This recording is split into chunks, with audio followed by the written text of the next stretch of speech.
Hello there. So for today's video, I was actually going to be going over the shortcomings of the thin neck design from Saberforge and Ultra Sabers, but in light of some of the more recent news out of Saberforge, which you can actually see see a quick highlight of in my previous video, I'm not really going to be including that because it doesn't apply anymore. This new design from Saberforge is going to be completely different from what they've been doing in the past. And while some of the theory still would apply to their older sabers, it really was just that, in fact, theory, because I've never taken apart my son's prodigal son. I have no intention of it. So really I only had pictures of what the emitter looked like when it was taken apart to kind of go off of. So really we're going to be more focused on the Ultra Sabers Archon v3.1 emitter. One of the more common questions that I get with the Archon and the Prodigal Son is whether or not it's actually dual worthy.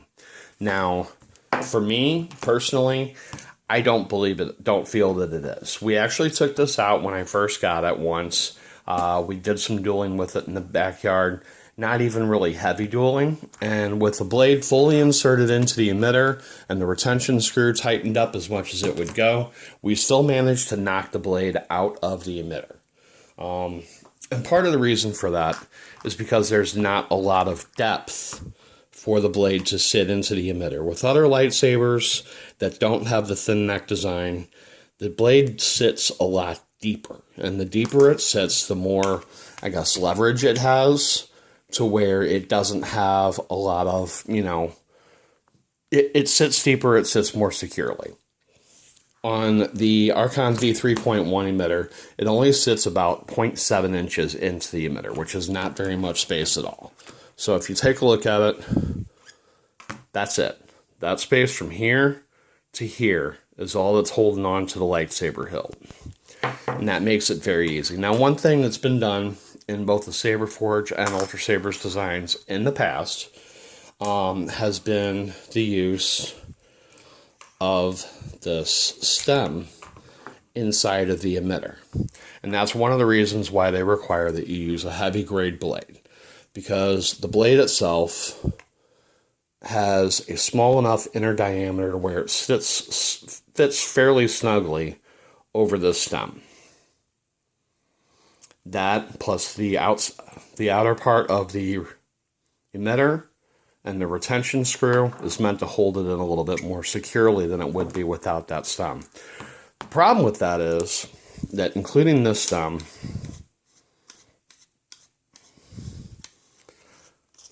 the emitter is about 4 inches long.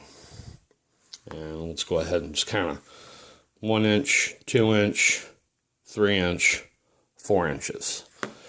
And that's one of the downfalls with this particular saber design. Now, if you use the recommended heavy grade blade, it's actually a thicker plastic, or polycarbonate is what they're made out of. And that affects the brightness of the blade, especially if you're using an ultra edge blade that's the trans white material.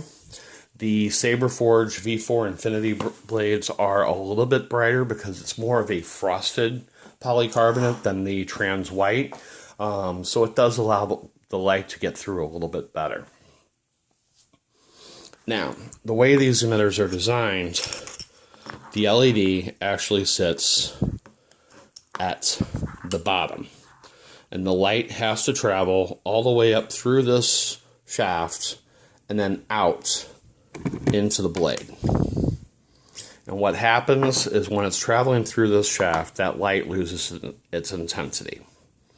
Now, with the Ultra Sabers Archon v3.1 emitter, they actually have this reflective, it's not really mylar, it's too heavy to be mylar. I'm not really sure what material this is made of, but it's a reflective material. It's a tube that fits inside of the emitter, and that's meant to reflect the light back up into the shaft and then into the blade.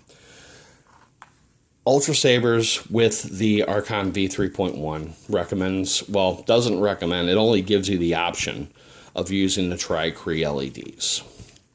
And one of the downsides to that, and actually give me just 1 second to go get one that isn't hooked up to a heat sink and lens. Okay, I'm back. I just wanted to grab one out of one of my parts boxes that's not soldered to any wires or connected to a heat sink. This is your Tri-Cree LED, and your LEDs aren't on the center of the star. They're actually on the sides.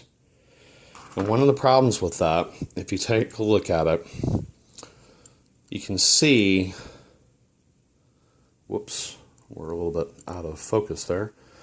You can see that the LEDs are more off to the sides of the shaft that goes up the emitter.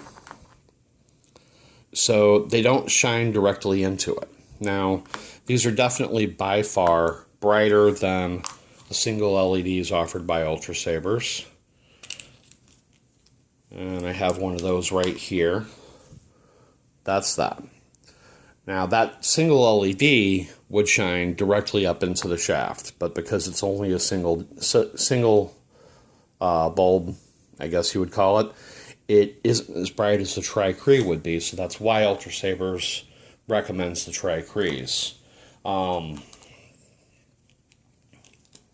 I said, the problem with that though is that your focusing lens, and if you actually have it lined up in the heat sink or the holder and lined up on the blade and look down the shaft with a flashlight, you would see that only part of the focusing lenses can be seen through that shaft. So none of these lights actually shine directly up into it. And that's really can be a problem if you're using a color mixing Tri-Cree like the Arctic Blue, which would be using a blue, and then green LED on it. This was something that I noticed when I first started working with my MHS Obi-Wan. I didn't notice it at first, but one day I was actually working or spinning it in the dark. I had stopped, I had taken a break, and I was just looking at the blade, and you can actually see the lights or the colors breaking down in the blade. There were some parts of the blade that were more blue. There were some parts of the blade that were green. And then there was the rest of it, which was the Arctic blue color that it should be.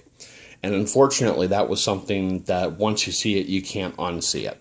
At first, I thought it was maybe a bad LED, and that it may have been just something to do with the resistor. I wasn't using the right resistor with it. So I went ahead and when I upgraded from just being a stunt saber on that one to the saber with sound with the Obsidian V4 sound card that I took out of a Dark Apprentice V4, that Obsidian V4 sound card had a buck puck in it for the voltage regulation. And I also got a new Tri-Cree Arctic Blue LED to put in there, and I still had the same problem. Now, one of the things that I did to get around that is I went ahead and switched out to, well, to start out with, for a while I just went ahead and put a Tri-Cree Guardian Blue in there, and that was good enough for a while. But I went ahead and ordered some Saberforge LEDs. And the reason why I went with that is because they have all 4 of the LEDs in the center of the star. And it uses a single focusing lens. So for your color mixing, everything is actually focused and shining directly up through the middle of the shaft. Which is why, in theory, with a older Saberforge thin neck lightsaber, theirs are going to be brighter than the Ultra Sabers thin necks. Just in general, straightforward, center of the die, straight up through the emitter shaft, brighter, period. Like I said, with the single focusing lens, with the ones that actually, because I actually bought 3 of them. I bought the medium blue, which from what I can tell is a royal blue, blue. I got the Arctic Blue, which was a blue, green. And then the Arctic Blue, which is a blue, green. And then I got the light blue, which was just a blue. for the most part, the majority of the time that I've been using that with that particular saber, I've been using the medium blue, which was the royal blue. Say that several times real fast. And that kind of definitely made the blade a lot brighter in that lightsaber. Now, one thing that I have noticed, especially since doing some of the installs that I've done this year, particularly my OWK3 with the NeoPixel blade, is that compared to a NeoPixel blade, the Archon v3.1 emitter on my Obi-Wan lightsaber was like a dying chem light that has been several hours since it was snapped. It was just, it didn't even, for a long time, it was good enough, but against the brightness of a NeoPixel lightsaber, it just didn't compare anymore. Which actually is foreshadowing for my next video, my most recent project, and some of the upgrades that I've done on that MHS Obi-Wan. Alright, well, thanks for watching. I hope you enjoyed the video. Leave a comment, let me know what you thought, and see you next time. May the Force be with you.